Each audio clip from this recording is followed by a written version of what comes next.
क्या आपको पता है पूरी दुनिया में पक्षियों की 10,000 से भी अधिक प्रजातियां पाई जाती है। सभी के वही 2 पंजे, 2 पंख और एक गर्दन होती है। लेकिन इन्हीं में से एक ऐसा पक्षी है जिसकी एक अलग ही पहचान है, जो आसमान का सीना चीर के हजारों मीटर ऊपर 120 किलोमीटर की रफ्तार से उड़ता है, जो खुद से कई गुना अधिक वजन के शिकार को भी अपने पंजों में दबोचकर उड़ जाता है और इसलिए उसे पक्षियों का राजा कहा जाता है, जिसे हम बाज के नाम से जानते हैं। और एक बाज इतना ऊंचा मुकाम हासिल करता है अपने ट्रेनिंग और अपनी पुनर्जन्म की वजह से। अगर आप भी इस दुनिया में एक मुकाम हासिल करना चाहते हैं तो एक बाज को बाज बनने का पूरा सफर आपको जानना बहुत जरूरी है, क्योंकि 25 से 30 की उम्र तक आने के बाद भी लोगों को रिस्क लेने से डर लगता है। लेकिन एक बाज के जीवन की शुरुआत ही रिस्क से होती है।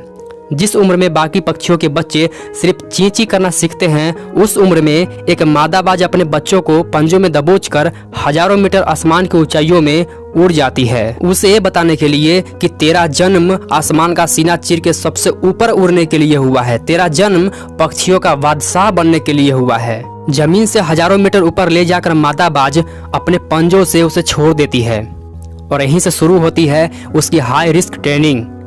वो चूजा जमीन की तरफ तेजी से गिरने लगता है। थोड़ा नीचे आता है तो उसके पंख खुलने लगते हैं। नीचे आते आते वो अपना पंख फरफराने लगता है, लेकिन वो अभी तक उड़ना नहीं सीखा है। वो जमीन से कुछ ही ऊपर होता है तो ऐसा लगता है कि कुछ ही सेकंड में उसका जीवन समाप्त हो जाएगा। लेकिन अचानक एक पंजा उसे अपने गिरफ्त में ले लेता है और वापस आसमान में उड़ जाता है। वो पंजा होता है उसकी माँ का, जो उसके पीछे उड़ रही थी। उसकी ये ट्रेनिंग तब तक चलती रहती है जब तक वो उड़ना नहीं सीख जाता। इतनी हाई रिस्क ट्रेनिंग होने के बाद इस दुनिया को एक बाज मिलता है। बारिश के वक्त जब सारे पक्षी आश्रय की तलाश करते हैं, तब यही बाज उसी बारिश में आसमान को चीरते हुए ऊपर निकल जाता है और बादल से कहता है, तू बरस, कितना बरसेगा, और फिर नीचे आकर चैलेंज करता है। एक बाज की उम्र लगभग 70 साल की होती है। जब वह 40 साल का होता है तब एक परेशानी उसकी ज़िंदगी में मौत बनकर आती है, जो आपकी परेशानियों की तुलना में बहुत बड़ी होती है, क्योंकि 40 की उम्र में बाज की चोंच इतना मुड़ जाती है कि उसे शिकार निगलने में बहुत परेशानी होती है। उसके पंख भारी हो जाते हैं, छाती से चिपकने लगते हैं, जिससे उड़ना बहुत मुश्किल हो जाता है। उसके पंजे लंबे और लचीले हो जाते हैं, जिससे वो शिकार को सही से नहीं पकड़ पाती है। अब उस बाज के पास सिर्फ 3 रास्ते होते हैं।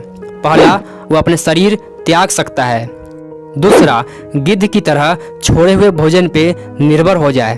और तीसरा, सबसे कठिन और पीड़ादायक रास्ता, अपने आप को पुनः स्थापित करने का, फिर से आसमान का सीना चीर के उड़ने का। और वो इसी रास्ते को चुनता है और अपने पास के सबसे ऊंची चोटी पर पहुंच जाता है।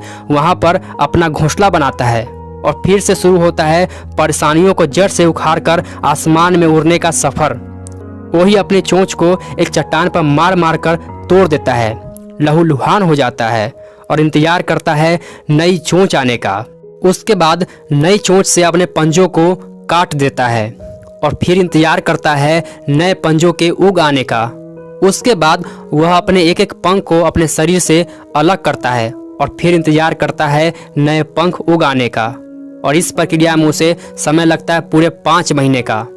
इन 5 महीनों में कड़ी तपस्या से एक बाज का पुनः जन्म होता है और फिर से तैयार हो जाता है आसमान का सीना चीर के उड़ने के लिए।